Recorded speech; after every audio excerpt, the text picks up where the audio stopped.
Jake Morrison wiped the sweat from his forehead as he worked under the engine of the cargo ship.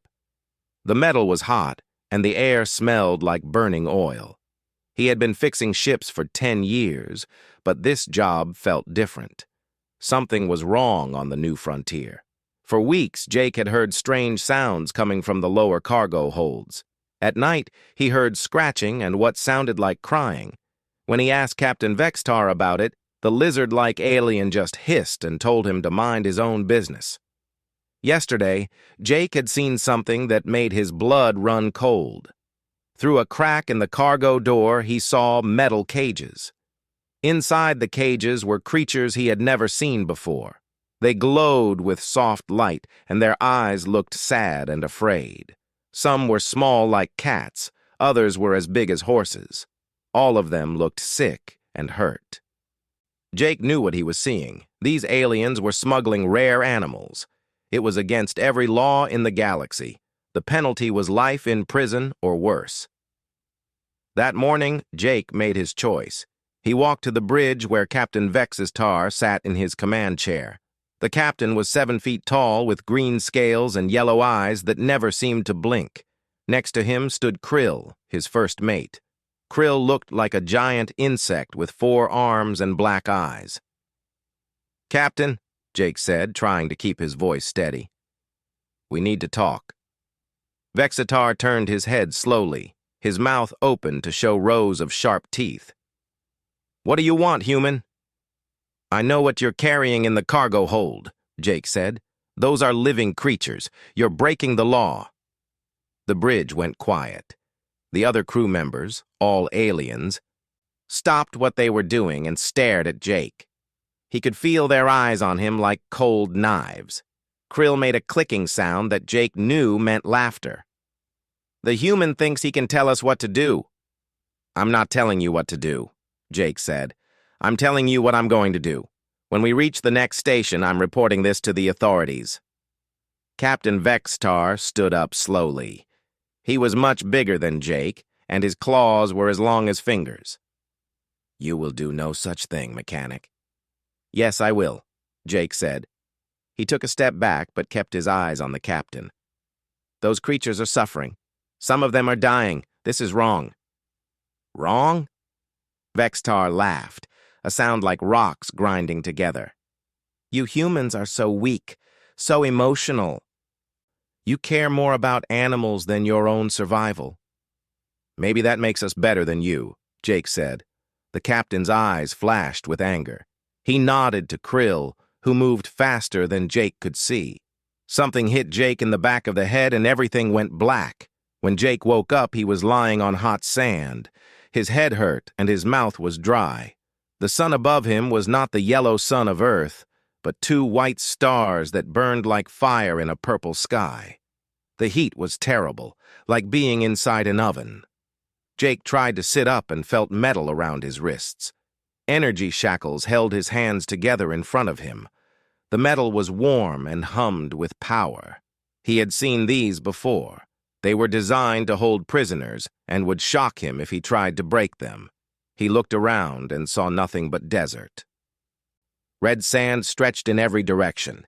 In the distance, tall rocks rose from the ground like the bones of dead giants.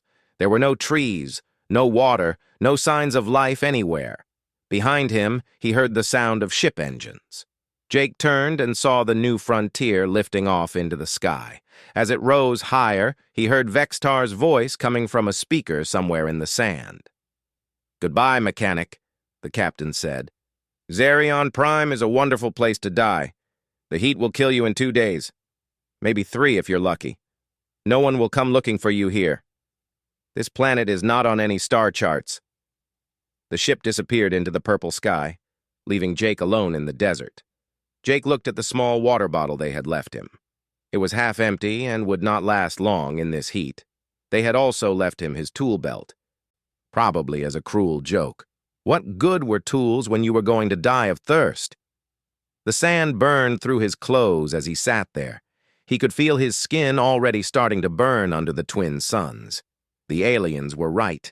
This place would kill him quickly, but Jake Morrison was not ready to give up. He had survived the destruction of his home colony when he was 12. He had lived through 3 ship crashes and a space plague that killed half his crew. He was still alive because he never stopped fighting. Jake stood up and looked at the tall rocks in the distance. They would give him shade from the burning suns. If he could reach them before the heat became too much, he might live another day. And if he could live another day, he might find a way to live another day after that. He started walking toward the rocks. The sand was hot under his feet, and the shackles made it hard to balance, but he kept moving. Behind him, his footprints disappeared in the wind. Ahead of him, the rocks seemed to dance in the heat like ghosts. Jake did not know that his real adventure was just beginning. He did not know that in those rocks, something waited for him that would change his life and the lives of creatures across the galaxy.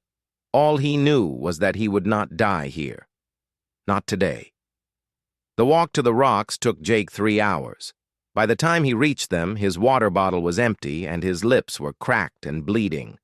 The energy shackles had rubbed raw spots on his wrists, but he ignored the pain. Pain meant he was still alive. The rocks were taller than he had thought, rising hundreds of feet into the purple sky like ancient towers. They were made of red stone that had been carved by wind and time into strange shapes. Some looked like faces, others like the ruins of old buildings. Jake found a narrow crack between 2 of the tallest rocks. Inside, the air was cooler and the burning light of the twin suns could not reach him. He sat down on the stone floor and tried to think. The energy shackles were still locked around his wrists. Jake examined them carefully with his mechanic's eye. The metal was smooth and there were no visible locks or switches. But everything had a weakness if you knew where to look.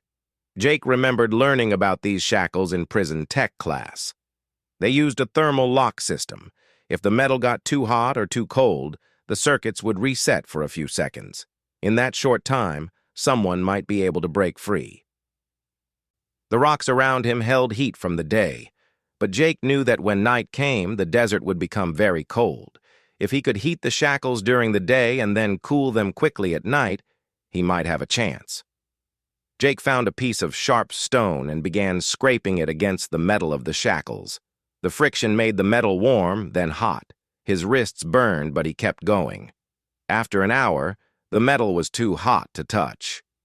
As the twin suns began to set, Jake pressed the hot shackles against the cold stone walls of the crack. Steam rose from the metal as it cooled rapidly. For just a moment, he felt the energy field flicker and weaken. It was not enough to break free, but it gave him hope. If he could do this again and again, maybe he could damage the locking system enough to escape. Night fell quickly on Zerion Prime. The temperature dropped so fast that Jake could see his breath in the air. He shivered in his thin work clothes but kept rubbing the shackles against different surfaces, heating and cooling them over and over. By morning, the metal had small cracks in it. By the second night, the energy field was weak and unstable. On the third morning, when Jake heated the shackles and cooled them one more time, they finally broke apart and fell to the ground. Jake rubbed his sore wrists and smiled for the first time since being left on this planet. He was free, but he was also dying of thirst. His tongue was swollen and his head hurt from dehydration. He needed water soon, or his escape would not matter.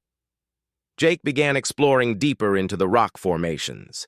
The stone passages twisted and turned like a maze. Some led to dead ends. Others to open spaces where the twin suns burned down like fire.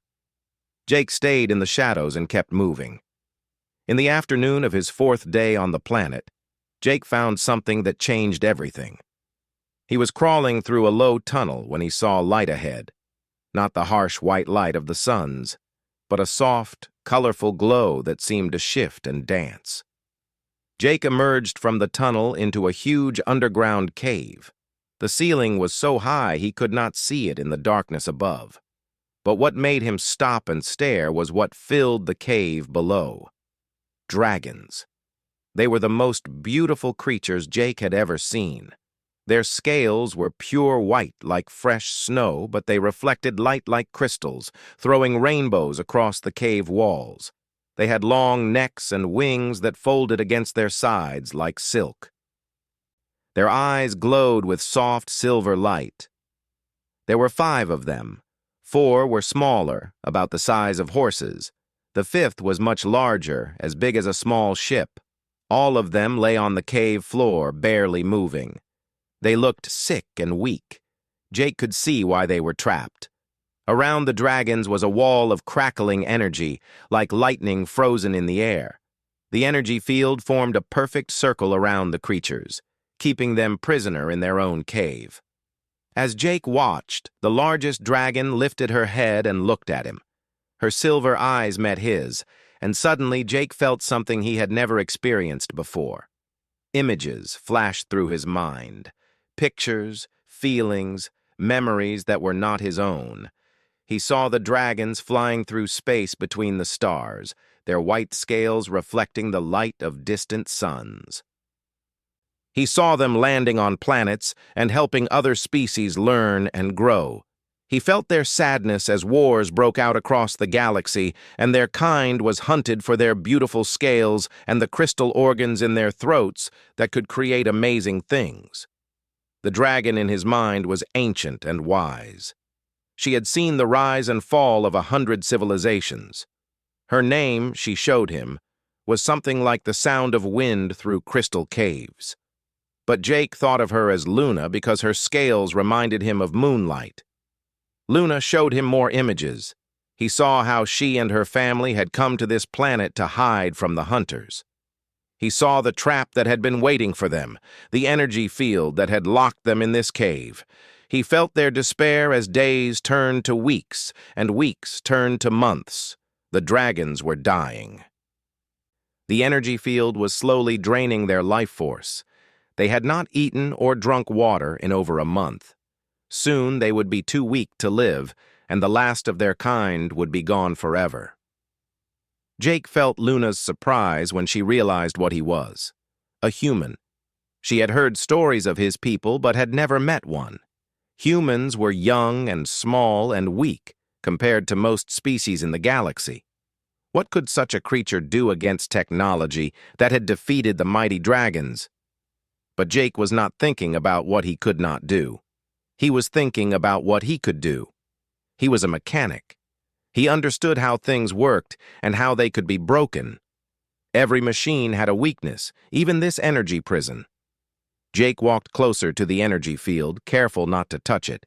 The air around it crackled and hummed with power. He could feel the hair on his arms standing up from the electrical charge. He began to circle the field, studying it with his mechanic's eye. The energy came from 6 metal posts that were buried in the cave floor around the dragons. Each post glowed with symbols that hurt to look at directly. Jake had seen similar technology before, but only in books and training programs. This was ancient alien tech, probably thousands of years old. It was designed to hold creatures that used energy as part of their biology. But Jake noticed something. The field was perfectly round, which meant it was treating all the space inside it the same way. It was not designed for creatures that were both organic and crystalline like the dragons. It was trying to contain their energy while also trying to contain their physical bodies, and that created a problem. Jake sat down outside the energy field and began to think. Luna watched him with her silver eyes, and he could feel her hope growing like a small flame in the darkness. For the first time since being left to die on this desert planet, Jake Morrison felt like he had a purpose. These magnificent creatures needed his help, and he was not going to let them down, even if it killed him. Jake spent the rest of the day studying the energy field that held the dragons prisoner. He walked around it dozens of times, looking at every detail. The metal posts that created the field were covered in symbols that glowed with blue light. The energy between them crackled like lightning, but never moved or changed. As night fell, Jake noticed something important. The energy field grew slightly weaker when the temperature dropped. The ancient technology was affected by heat and cold, just like the shackles had been. This gave him an idea. Jake opened his tool belt and spread the contents on the cave floor. He had a plasma cutter, some wire, a small computer tablet, and various other tools that had survived his rough treatment by the alien crew. Not much to work with, but Jake had learned to make do with less. He began by studying the computer tablet's quantum resonance scanner. It was a simple tool that mechanics used to find problems in ship engines, but Jake realized it could also detect the frequency of the energy field around the dragons. The scanner showed him that the field operated on 6 different energy frequencies, one for each post. They were all synchronized perfectly, creating a stable prison. But if he could disrupt even one frequency, the whole system might collapse. Jake looked at Luna, who was watching him with growing interest. Through their mental connection, he could feel her curiosity about what he was planning. She had seen many species try to break ancient technology like this. All of them had failed, but none of them had been human. Jake began working on his plan. First, he used the plasma cutter to carefully remove some of the crystalline formations from the cave walls. The crystals were natural quantum resonators, formed by millions of years of geological pressure. If he could tune them to the right frequency, they might interfere with the prison field. The work was slow and dangerous. Jake had to be very careful not to damage the crystals or cut himself with the plasma tool. His hands shook from dehydration and exhaustion, but he forced himself to keep working. By the second night, Jake had created a crude but functional device. He had connected several crystals to his computer tablet and wrapped them with wire from his toolkit. The device could generate its own energy frequency and broadcast it through the crystals. Luna watched with fascination as Jake tested his creation. She had never seen technology used this way before. Most species in the galaxy relied on complex machines and perfect engineering, but Jake was using simple tools and raw creativity to solve a problem that had stumped civilizations far more advanced than his own. Jake's first attempt failed. The device generated the wrong frequency and had no effect on the prison field.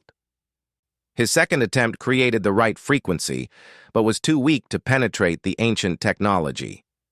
Jake was frustrated, but he did not give up. He studied the scanner readings again and realized his mistake. He was trying to overpower the prison field, but that would never work. Instead, he needed to create a feedback loop. The dragons themselves were the key.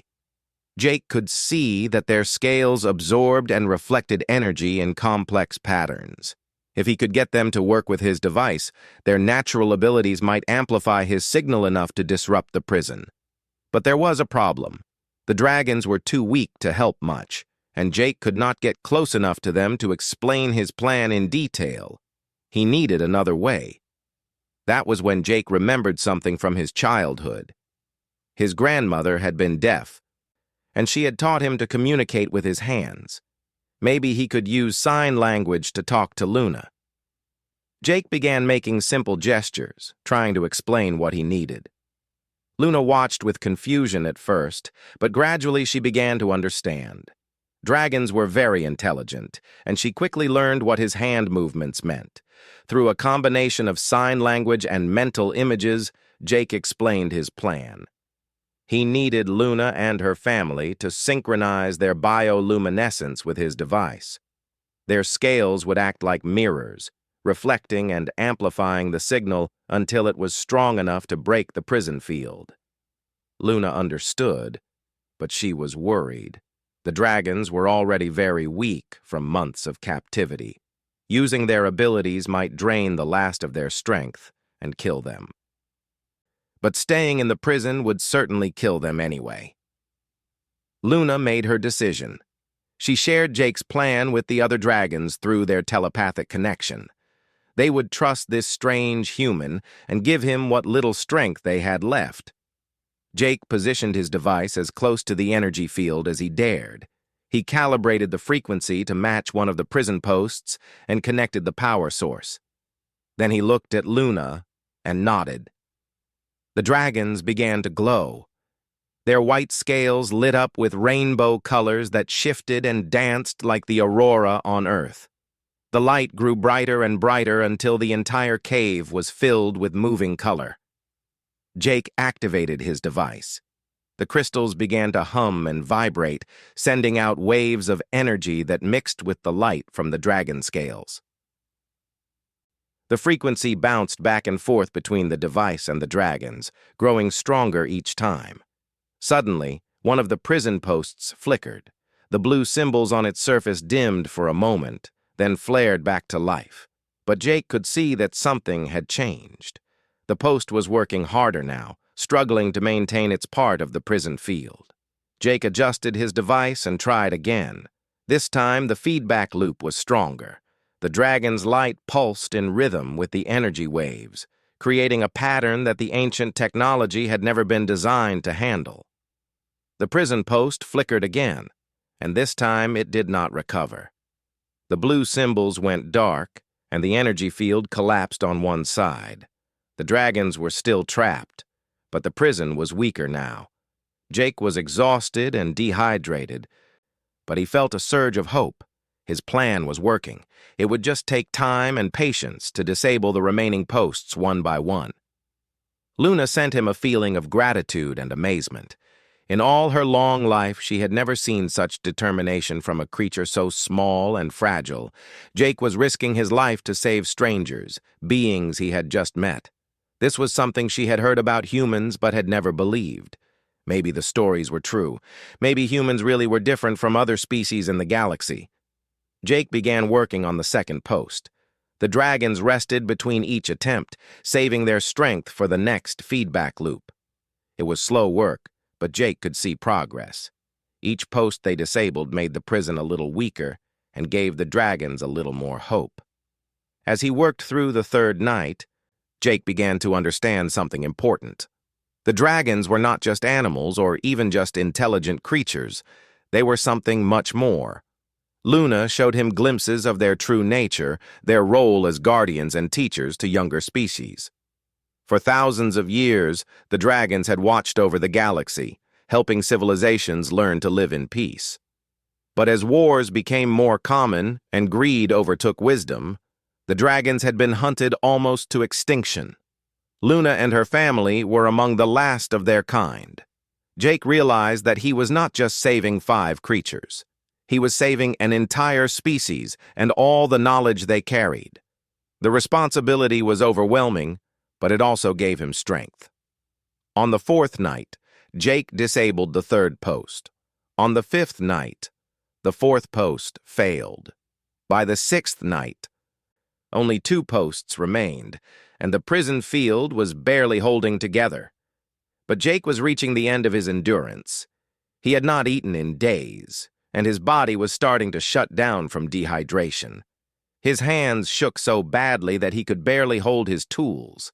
Luna could sense his weakness. She made a decision that would change both their lives forever. As Jake prepared for the final assault on the prison, Luna gathered the last of her strength and did something she had never done before. She shared her life force with a human. Jake felt Luna's life force flow into him like cool water on burning skin. The sensation was unlike anything he had ever experienced. His cracked lips healed, his dehydration faded, and strength returned to his shaking hands. But more than physical healing, he felt a connection to Luna that went deeper than words or thoughts. Through their bond, Jake could sense the other dragons more clearly now. There was Frost, Luna's mate, whose scales held the blue-white color of ice crystals. Storm and Sky were their twin children, young but brave. The smallest was Ember, barely more than a hatchling, whose scales showed hints of gold among the white. With renewed energy, Jake returned to his work on the prison field. The 5th post fell quickly under the combined power of his device and the dragon's amplified bioluminescence. When only 1 post remained, the energy field flickered and warped, struggling to maintain its hold. Jake positioned his device carefully for the final assault. As the dragons began to glow with their rainbow light, he activated the feedback loop one last time. The remaining post flashed brightly, its ancient symbols blazing with desperate energy, then went dark with a sound like breaking glass. The prison field collapsed completely. For the first time in months, the dragons were free. They rose slowly to their feet, their movements graceful despite their weakness. Luna stretched her wings and Jake gasped at their true size. Fully extended, they spanned nearly 100 feet from tip to tip. But their celebration was cut short by Luna's urgent mental warning. She had sensed something approaching from outside the cave system. Ships were landing on the planet's surface, and they carried familiar energy signatures. Jake's heart sank as he recognized the feeling Luna shared with him. Captain Vextar and his crew had returned to Zerion Prime, and they were not alone. The alien smugglers had brought customers, buyers for the rare creatures they expected to find. Through Luna's enhanced senses, Jake could detect at least 3 ships and dozens of alien life forms. They carried advanced weapons and scanning equipment. They knew exactly where the dragons were hidden. "We need to get out of here," Jake said aloud, though he knew Luna could understand his thoughts. But Luna shared a troubling truth with him. The dragons were still too weak to fly far or fight effectively. Months of imprisonment had drained their strength, and while they were free from the energy field, they needed time to recover their full power. Jake's mind raced as he considered their options. The cave system was vast, with many tunnels and hidden passages. Maybe they could hide deeper underground until the dragons recovered. But Luna showed him that the aliens had powerful scanners that could detect dragon biosignatures through solid rock. There was another problem. Jake could sense something else through his connection with Luna, something that made his blood run cold. The aliens were not just here to capture the dragons. They had detected Jake's quantum resonance device and knew that someone had freed their prisoners. They would not leave any witnesses alive. As Jake struggled with this impossible situation, Luna shared something with him that changed everything. The dragons were not just intelligent creatures. They were living keys to powers that most species had forgotten. Their ability to manipulate space and time was not magic, but advanced science that they had perfected over millions of years. Luna showed Jake images of what the dragons could really do when they worked together. They could bend space to create portals across vast distances. They could slow time around themselves to move faster than any weapon. They could phase through solid matter like ghosts. But these abilities required precise coordination and enormous energy. Jake realized what Luna was suggesting. If the dragons pooled their remaining strength and worked with his technical knowledge, they might be able to do something that would surprise their enemies completely. "You want me to help you coordinate your abilities," Jake said, like a conductor leading an orchestra. Luna's feeling of agreement flowed through their mental link. Jake understood quantum mechanics better than any other human alive. His knowledge of physics and energy manipulation could help the dragons use their natural talents more efficiently. But there was a risk. If they failed, the effort would leave all of them completely helpless. The dragons would be captured or killed, and Jake would die with them. If they succeeded, they would need to do more than just escape. They would need to stop the alien smugglers permanently. Jake heard sounds echoing through the cave system. Footsteps and alien voices calling to each other as they searched the tunnels. The smugglers were getting closer, and time was running out. "Tell me what you need," Jake said to Luna. Through their mental connection, Luna explained how dragon coordination worked. Each dragon had a different specialty. Luna could manipulate gravity fields. Frost could affect molecular motion, essentially controlling temperature and matter phase. Storm could generate electromagnetic pulses. Sky could bend light and create optical illusions. Young Ember could amplify the other's abilities by harmonizing their energy frequencies. The plan Luna shared with Jake was ambitious beyond anything he had ever imagined. They would create a localized space-time distortion that would trap the smugglers' ships and disable their weapons. At the same time, they would use the quantum entanglement principles Jake had discovered to trace the criminal's network back to its source. Jake's head spun as he tried to understand the complex physics involved, but slowly, he began to see how it could work. His quantum resonance device could serve as a focus point, helping the dragons synchronize their abilities with scientific precision. The sound of footsteps was getting louder. Jake could hear Captain Vextar's voice echoing through the tunnels, ordering his crew to search faster. They would reach the main cave in minutes. Jake quickly modified his device, connecting it to several dragon scales that Luna had shed during their imprisonment. The scales would act as quantum resonators, allowing him to coordinate the dragon's abilities from a distance. As the aliens entered the outer caves, Jake and the dragons put their desperate plan into action.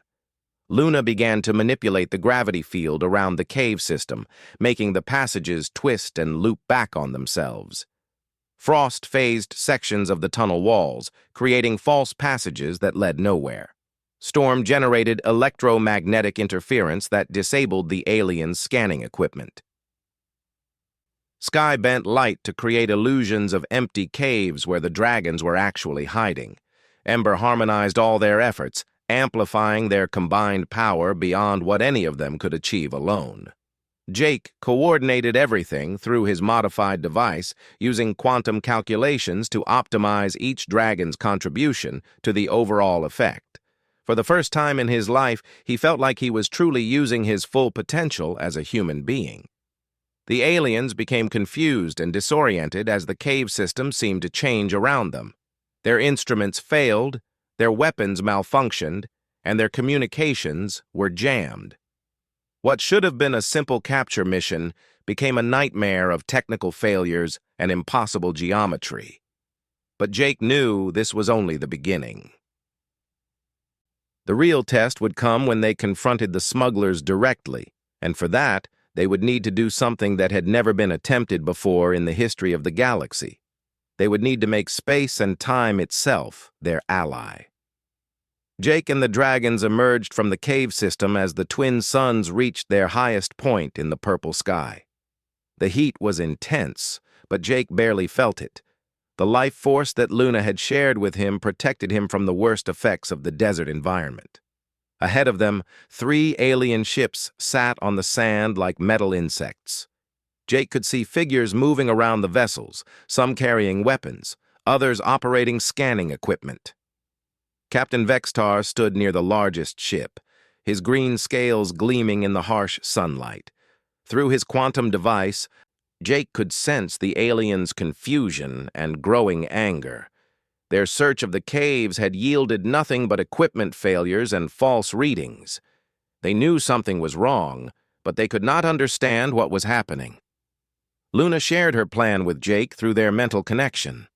The dragons would create a space-time distortion field around the alien ships, trapping them in a pocket of altered physics. At the same time, Jake would use quantum entanglement to trace their criminal network across the galaxy, identifying every member and every operation.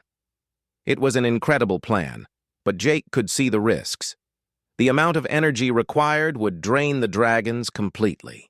If anything went wrong, they would all be helpless against the aliens' superior numbers and firepower. Jake made his choice. He had come too far and risked too much to back down now. These creatures had trusted him with their lives, and he would not let them down.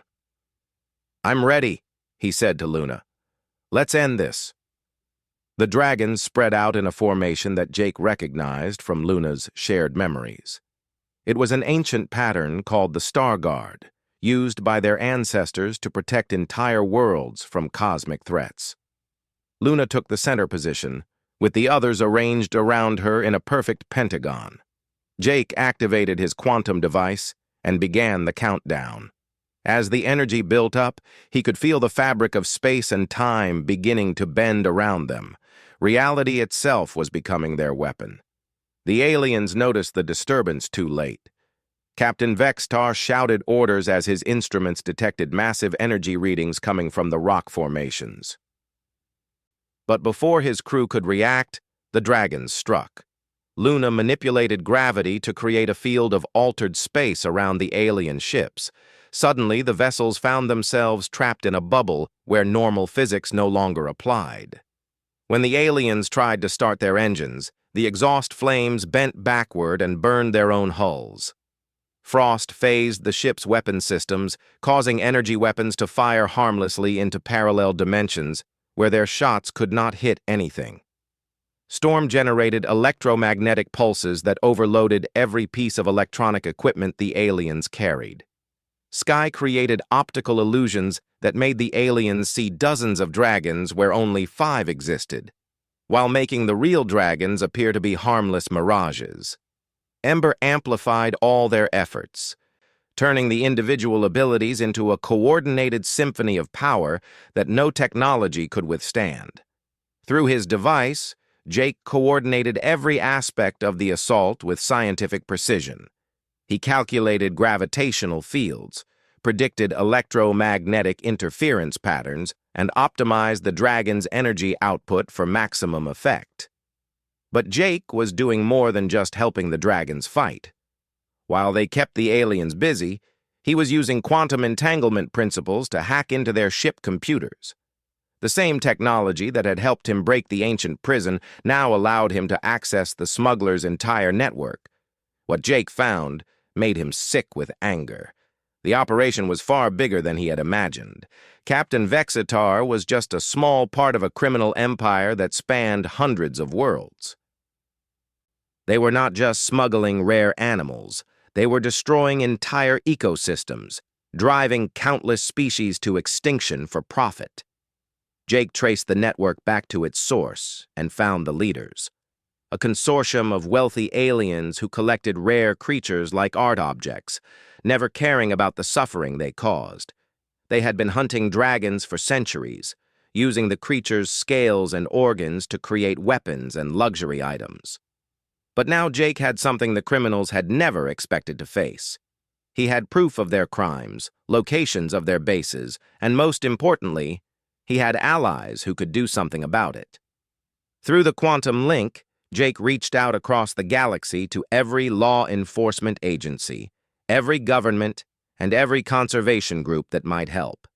He transmitted the evidence instantly, using dragon bioluminescence to encode the data in quantum frequencies that could travel faster than light. Within minutes, the response began. Military ships moved toward the criminals' hidden bases. Police forces prepared arrest warrants for hundreds of smugglers and buyers. Conservation groups mobilized to rescue thousands of captured creatures. But the battle on Xerion Prime was not over yet.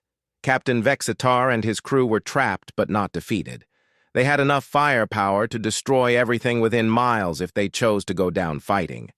That was when Jake made a decision that surprised even Luna. Instead of destroying the aliens, he was going to offer them something they had never expected: a chance at redemption. Using the ship's communication system, which Storm had repaired with a precisely targeted electromagnetic pulse, Jake spoke directly to Captain Vexitar. "Captain," Jake's voice echoed across the desert. "Your network is finished. Every base, every operation, every member of your organization is being shut down as we speak. You have 2 choices." Jake paused, watching through Sky's illusions, as the alien captain looked around in confusion and growing fear. "You can fight us and die here in the desert," Jake continued, "or you can help us rescue the creatures you've captured and maybe earn a lighter sentence." The silence stretched for long minutes. Jake could feel the dragon's amazement through their mental link. They had expected him to demand the aliens' destruction, but instead, he was offering mercy. Finally, Captain Vexitar's voice crackled over the communicator. "What do you want, human?" "I want you to tell the authorities everything you know," Jake said. "Every location, every contact, every creature you've captured. Help us save them, and maybe you can start making up for what you've done." It was a risk, but Jake believed it was the right choice.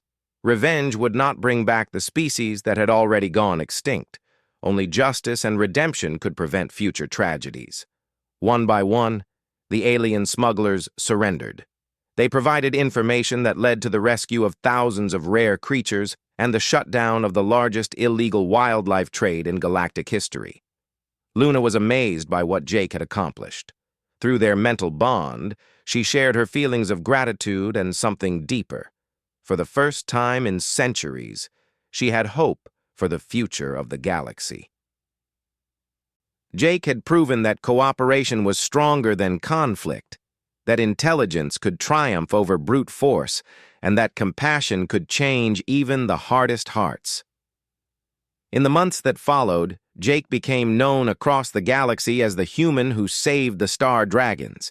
But more importantly, he became the bridge between ancient wisdom and modern innovation. Luna and her family established a new sanctuary on Zerion Prime, while Jake traveled the stars as their ambassador. Together, they created the Guardian Initiative, a coalition of species dedicated to protecting endangered creatures and preserving the galaxy's biodiversity. Jake's mechanical skills, combined with dragon knowledge, led to breakthrough technologies that benefited every civilization. The Guardian Initiative grew quickly as other species saw what humans and dragons could accomplish together. Soon, it became the most powerful force for conservation in the galaxy, with the resources and authority to stop poachers and smugglers before they could cause irreparable damage. Captain Vextar, true to his word, served as a key witness in the trials that followed. His testimony helped convict hundreds of criminals and led to the rescue of countless creatures. He was sentenced to community service, spending the rest of his life helping to care for the animals he had once captured. Jake often thought about the irony of his situation. He had been left to die on a desert planet by aliens who saw humans as weak and worthless. But that perceived weakness had become his greatest strength. His willingness to help others, even at the cost of his own life, had created something beautiful and lasting. Years later, as Jake stood on the observation deck of the Guardian Initiative's flagship, watching Luna and her family soar through the stars, he reflected on how much had changed. The dragons were thriving again, their numbers slowly growing as new sanctuaries were established. Other extinct species had been rediscovered and protected. The galaxy was becoming a safer place for all its diverse inhabitants, and humans, once dismissed as insignificant newcomers, were now respected as natural allies and protectors. Jake smiled as he felt Luna's presence in his mind, as warm and comforting as ever. Together they had proven that the universe was big enough for everyone, if people were willing to work together to make it so. The human mechanic who had been left to die in the desert had become something he had never expected. He had become a guardian of the galaxy, protector of the innocent, and friend to beings he could never have imagined. And it all started because he refused to give up hope, even when hope seemed impossible.